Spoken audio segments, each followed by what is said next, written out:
Hi, and welcome to our pre-concert talk for the Chamber Music Societies of Fort Worth. I am welcoming my good friend and colleague, Laurie Shulman. Welcome, Laurie. Thank you, Gary. So good to be with you again. I'm really excited about this afternoon's program. Musical royalty. You have really pulled together a splendid variety of composers with a wonderful salute to one of the great violinists of all time. Can you explain to us why you've called this program Musical Royalty? Well, a lot of the music is very special and close to all of our hearts, and especially, of course, the artistry of Fritz Kreisler, which is really for every violinist. There is a handful of people in history, and Kreisler is one of them, where you just remember his poetry on the instrument. But today we'll talk about his compositions. Two compositions of his, but one of them is an original composition and the other is an arrangement that he made of one of his contemporaries' music. And it's such a nice overview of the breadth of his talent and how versatile he was. Indeed, one of the things that we have to remember is that in his time, in the beginning of the 20th century, it was very popular to arrange both Baroque music and even some Renaissance music. And in this case, he arranged the music of the Spaniards, of De Falla. And I think to the ears of the early 20th century, this was very exotic musical language. And it was something that not everyone really was familiar with, especially the Viennese, where Fritz Kreisler was living and concertizing. I think it was something very special to him. He won the hearts of the Viennese by his virtuosity on the instrument and his uncanny ability to just capture all of the delicious whipped cream, the schmaltz, that makes Viennese music from the late 19th century so delicious. And the first composition on this program is an ideal example of that, the very familiar and beloved Liebeslied, which doesn't mean love song, it means love's sorrow. Let's listen to the beginning of it and get a sense of that Viennese style and flair.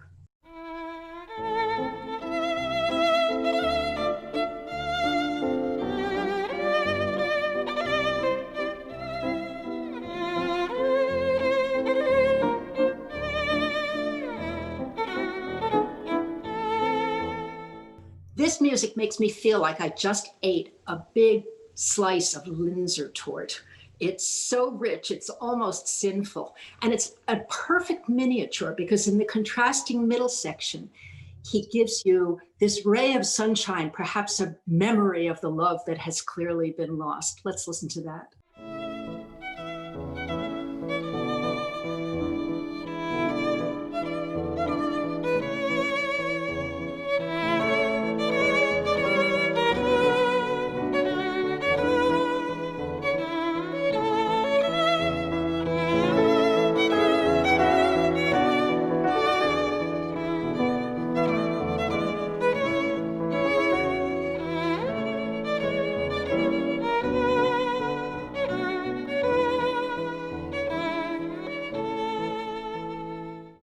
It's just with the simplest of means.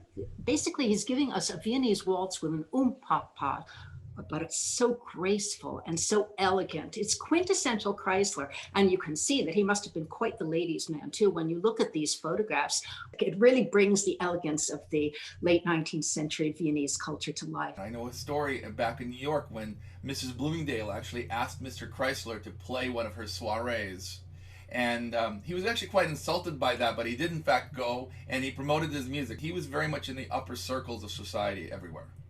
Next piece on the program, his arrangement of Manuel de Falla's Spanish dance, is a perfect example because Falla was his exact contemporary. They would have run into each other in Paris.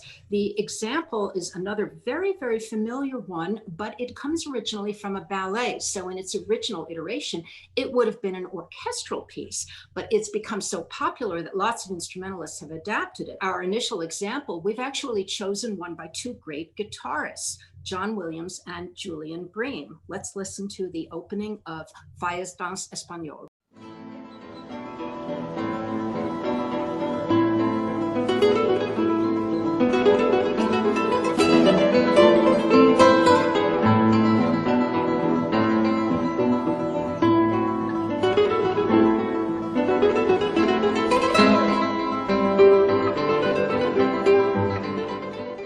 So in the arrangement that Kreisler did, the violin is also trying to sound a little bit like a guitar, just as in the original orchestration, Faya was trying to make the entire orchestra sound like a guitar. Complicated accompaniment. I mean, I hesitate the word accompaniment because it's really a collaborative thing between the violin and the piano. But the constant movement that you get in that second guitar of what we just heard is in the piano, and it is a constant engine. While it never gets in the way of the melody, it's actually a very exciting pulse. And of course, the piano has to fulfill all of the roles of what would otherwise be the balance of the orchestra. And it's an exceptionally difficult and surprisingly complicated piano part. But he does plenty of violin pyrotechnics too, as we hear in this next example.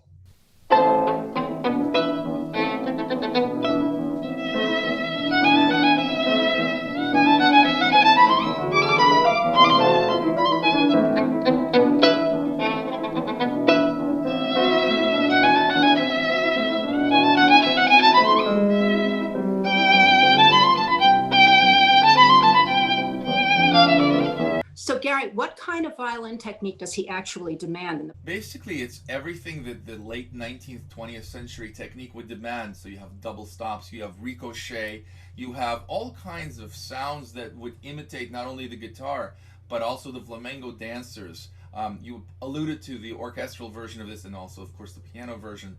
The violin is tasked with imitating all those instruments at the same time. So it is quite an awkward and complicated arrangement in that it just has a lot of stuff going on, and most importantly, you never really stop. That engine keeps pulsing. One never forgets that this originated as a ballet, and the idea of pulsating rhythm is so integral to what Faya is trying to say musically, and I think that Kreisler's arrangement captures it splendidly. The next composer on the program is one who very rarely appears on chamber music programs because he didn't actually compose a lot of chamber music.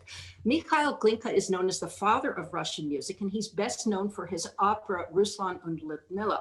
The trio we're going to hear is designated Trio Pathétique. From an inscription that he left in French on the first edition, we know that he was alluding to love's pain, love's sorrow, which connects it to the Kreisler that opened the program. Glinka is exceptionally important because he was the first Russian composer to synthesize Western musical expression with a particularly Russian voice. He was the first of the great Russian nationalists, and all of the composers we revere as the so-called Russian Five, like Mussorgsky and Borodin and Rimsky-Korsakov, they looked upon Mikhail Glinka as their musical father.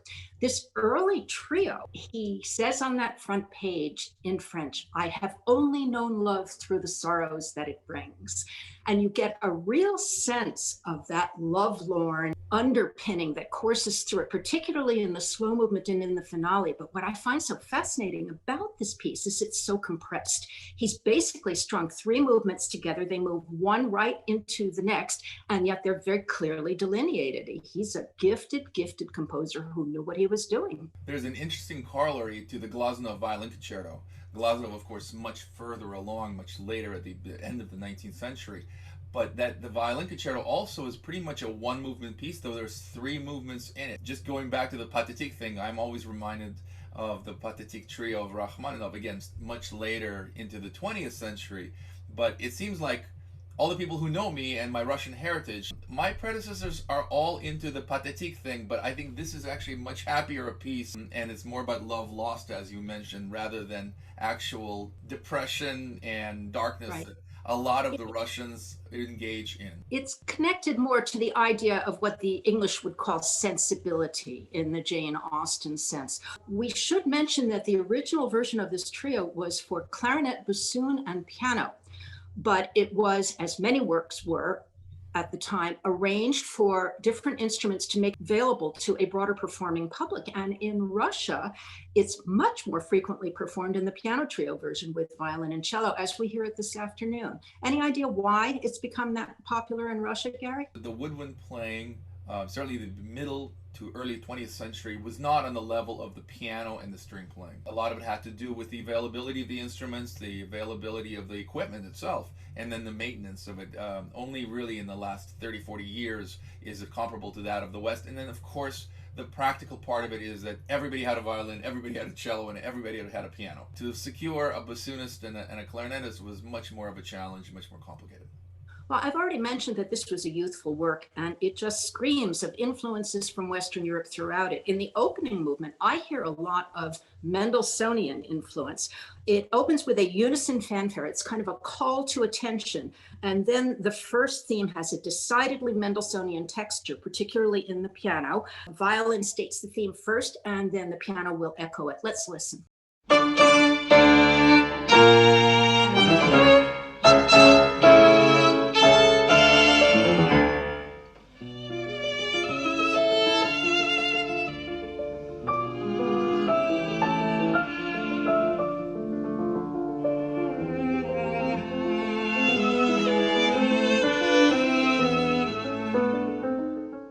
So what we heard there was the violin introducing the theme, the piano echoing, and then we had a brief dialogue between the violin and the cello.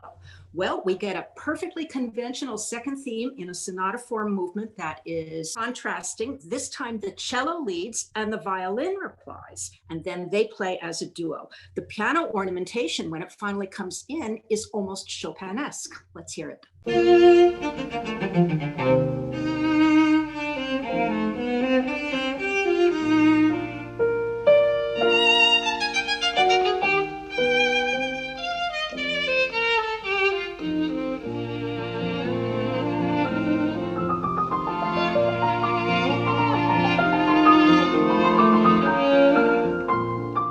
He moves without pause directly into his scherzo, which is marked vivacissimo, as lively as possible, and it's in brilliant Viennese sunlight key of C major.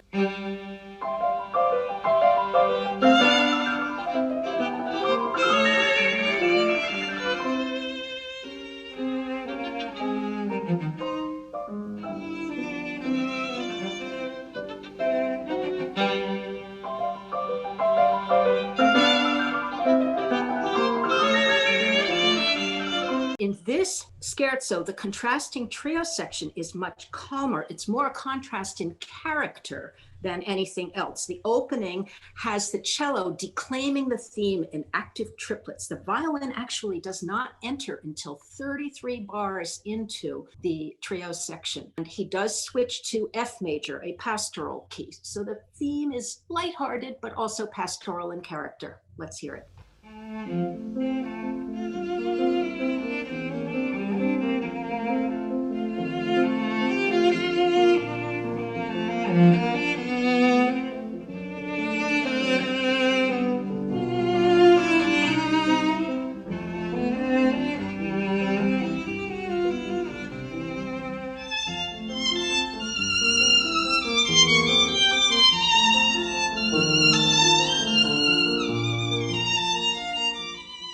Gary, could you comment on the prominence of the cello role in this voicing? It was still quite unusual in Russia to have this kind of cello writing, though we had the Victor Herberts of the American, and of course Dvorak, who was a huge proponent of this great cello concerto, was much later. And I do think that there's a marriage of Italian opera in this trio and a real Slavic singing character, which we identified really with the Czechs and the Slavs. So I think it's kind of a unique sound and certainly revolutionary for the time. To my knowledge, no other piece of chamber music has this marriage. If there's an Italian opera influence in this trio section, I would say that it comes from opera buffa. When we get to the Largo, it's straight out of Italian opera, and specifically the bel canto opera that was so prevalent in the 1830s. This is significant because Glinka, who came from a fairly wealthy family, was actually in Italy in the early 1830s. He met Bellini and Donizetti and their contemporaries, and I hear this Largo as a soprano aria straight out of Italian opera. The piano is the orchestra and the violin becomes the diva, the soprano soloist. She's got all this decorative line and wide leaps that are so characteristic of the drama and the emotion inherent in bel canto style.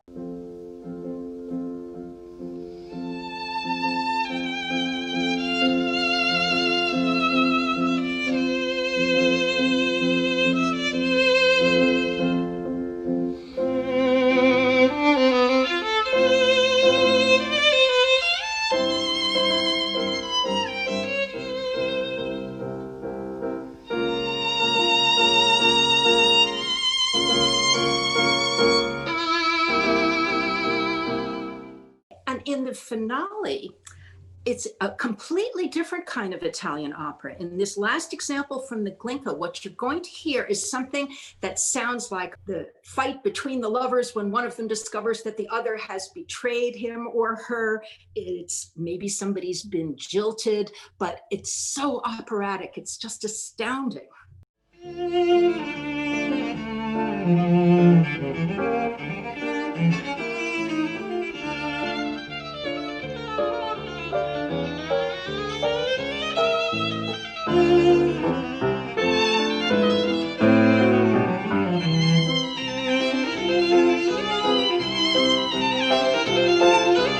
This homage to Italian opera seems very not Russian if you think of operas like Boris Godunov or Eugene Onegin.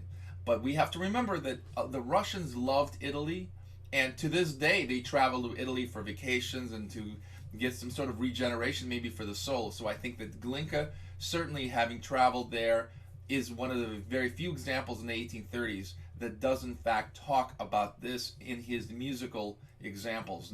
It's not so Slavic, it's not so Russian here. It's actually pure Italy. I agree. And we should note that in the 18th century, I think it was Catherine the Great who imported Italian opera singers and composers to her court so that she could present opera there. This is something that continued through the 19th century and into the early 20th. Respighi actually learned some orchestration from Rimsky-Korsakov. So there was this passing of the generations musically between the Russians and the Italians. And I think that Glinka is an important connective link between those traditions. Sharing of cultures is very much an ongoing process, and Glinka is just an exceptionally early example of it for 19th century Romanticism. It's a real find, this trio. I'm so glad you're performing it. I'm thrilled to do it. Well, I'm even happier about the anchor work on the program, one of everyone's all-time favorite chamber music works, Robert Schumann's immortal piano quintet in E-flat major. We have to say one thing about war horses. They're war horses for a reason, because they're great. And I'm excited to play this work. I know that my colleagues love this work, and I have to tell you that in the age of COVID, this was such an emotional thing for all of us to be able to share with our audience and with each other. Robert and Clara Schumann were, of course, one of the great musical royalty couples of the 19th century, both immensely gifted. Clara, who was born Clara Wieck, was herself a gifted composer. And when the two of them met, he was lodging in her father's home and also studying with her father, Friedrich Wieck. They were initially friends. There was a 10, 11-year age difference, and then they became lovers and eventually were able to marry against her father's wishes. But it turned out to be a wonderful love match and an immensely creative outlet for Robert, who flourished in his wife's love and produced many, many works of genius in many genres.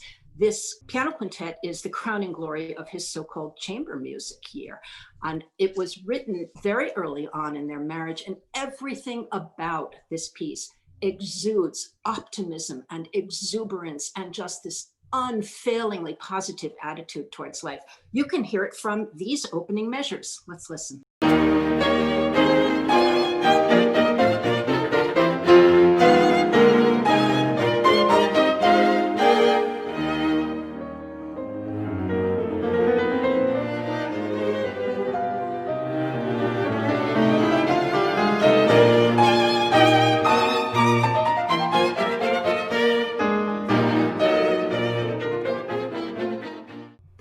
Quintet, an invention of the 19th century. For one thing, it requires 5 excellent players, and that's not always easy to pull together. Very orchestral in nature, and it also has a power that other chamber music groups do not. This one really runs the gamut, both emotionally and in terms of style. And of course, it gets to star the piano because that was his instrument. And he was writing for Clara, and he knew he'd have a wonderful interpreter in his bride. But what fascinates me is that Schumann had studied the cello, and most composers have at least a passing acquaintance with other instruments besides their own. His principal instrument, as you just observed, was the piano.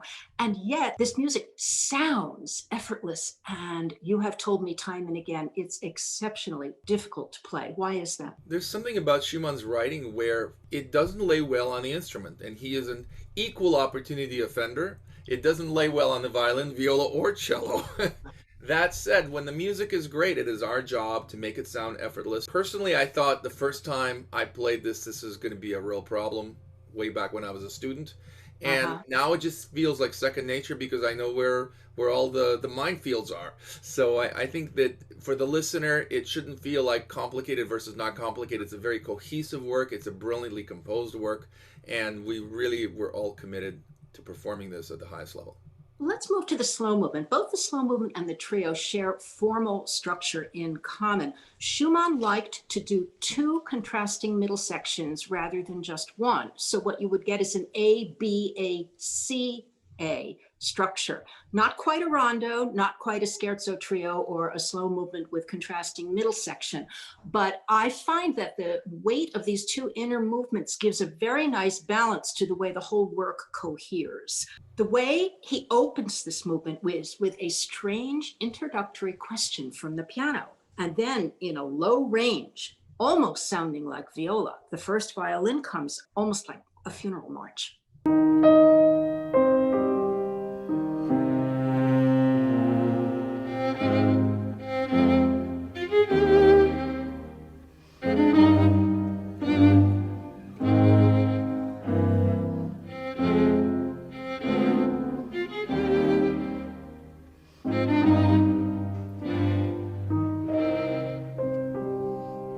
This march, which is somewhat like a funeral march, has its roots, in my opinion, in the Eroica Symphony. It is such pure Beethoven, including the economy of notes. There's so few notes. The silences here, in some ways, are more important than the music.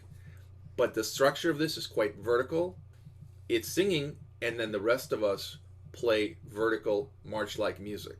And then when we get to the second theme, as we'll talk about in a minute, it's a complete contrast. And when he moves to that first, the B section, I've called it, he calls it an intermezzo. And Schumann was an innovator here. He was one of the first 19th century composers to use the term intermezzo for a contrasting section or a contrasting movement in a larger work. It comes as an explosion out of nowhere. Again, total change of character. Let's hear it.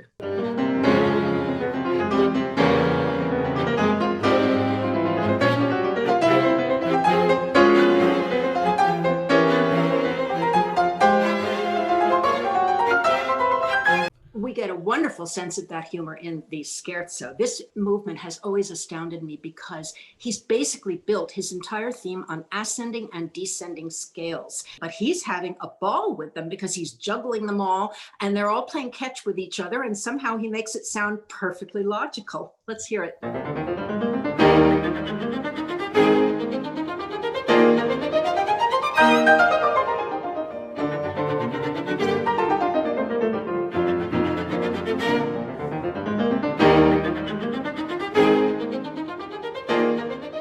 There's just something about this music that makes me smile every time I hear it, no matter how often. It is overwhelmingly positive, and it just makes you want to give the person near you the biggest hug imaginable in a world without COVID. How's that for a nice positive thought for our day? Love that. And how crazy is it that you can use scales? The foundation of our playing is it's meant not to be musical, it's meant to make sure that you play in tune and in time. And yet these are not those kinds of scales. These are exuberant scales. It's like explosion of laughter. Such great skill in composing from Schumann here. Just as you pointed out in the slow movement, he's also giving us these jerky syncopations that keep you just a little bit off balance and on your toes. It's really fun. Our next example is the second episode in the scherzo, which once again brings us a total change of character. You're going to hear really fleet piano playing and then pizzicato strings. It's a temporary forfeiture of the scherzo piece, but not a forfeiture of the character. Let's listen.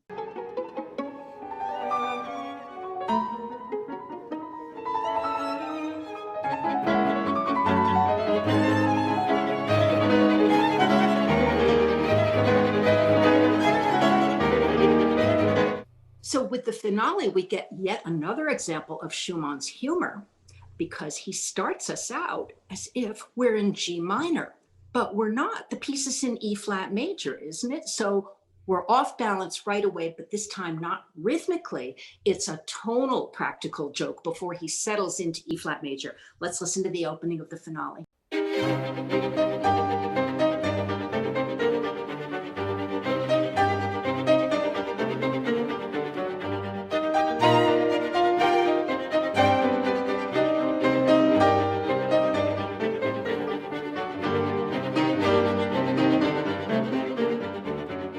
And then in the final coup de grace, the coda to this movement is a magnificent fugue that combines the main theme from the first movement with the main theme of the last movement. So it's sort of a double fugue. And we know that Schumann had been studying his Bach very carefully. But what he does in this fugue, pure musical joy, and will carry you along on a positive wave right through to the triumphant closing chords.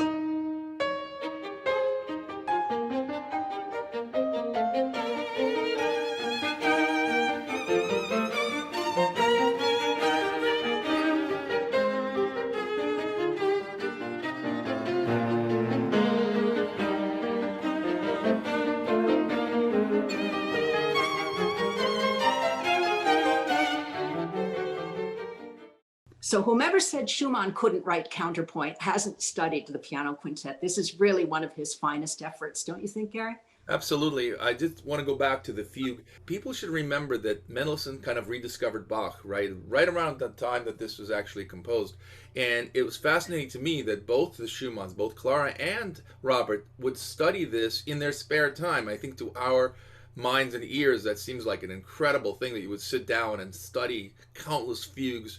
But in some ways, I think they learned from it. And this is a great example because the musicologists will tell you that it's very complicated to write a great fugue. It's very difficult to find a good subject. And here he uses a chorale, and then he's able to weave the different voices in order to build up the suspense and build up the power on this. From an audience standpoint, it's really fun to watch a performance of this finale because it's so obvious when each one of the string instruments takes its turn at one of the fugue subjects, and it makes it visually very interesting as well. Absolutely. The important thing here is it's never the entrance of each instrument because it's the same, right? It's always about how you build up the layers and how you build up the power of this. And when the piano finally comes in and plays this triumphant chorale, you just want to stand up and sort of cheer. It's a very, very positive fugue. Not that we would try to influence the audience to do that, but it wouldn't surprise me if there's spontaneous applause in a number of living rooms this afternoon at the conclusion of the Schumann Quintet from one of music's great musical royalty couples, a whole afternoon of musical royalty, and I can't wait to hear this music. Thank you, Laurie, so much for your wonderful insight, and I can't wait to hear from all of our audience members. Remember that the chat on the right side of YouTube Premiere is available. You tell us what you thought about this talk. You tell us what you thought about the concert, and we welcome any and all feedback. Enjoy this afternoon. Thank you, Gary. Thank you, Laurie.